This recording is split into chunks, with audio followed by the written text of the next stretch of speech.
Leo nitaenda kuwagawia mali kulingana na wosia wa marehemu. Ninaanza na wajomba. Sasa wewe mjomba hapo utachukua shilingi 2000 pamoja na mkeka mmoja. Labda wewe ni mwenda wazimu. Mimi sio mwenda wazimu. Umesikia? Uokotee mawe. Uniokotee mawe ya nini? Mimi nafuata wosia wa marehemu. Wewe huwezi kunipangia mimi, au sio? Shangazi, wewe bwana utachukua chumba kimoja pamoja na godoro. Hakuna! Ashindwe! Hakuna kitu gani sasa? Hakuna kitu gani?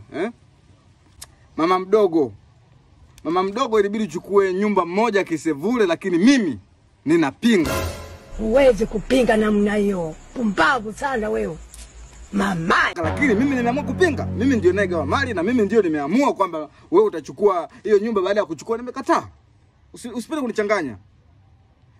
Na wewe mjomba pia utaweza kuchukua koti la babu. Maana wewe pesa mali nyingine hautachukua. Takutaka nikuvuruge vile kwa moja leo sasa. Mama wewe.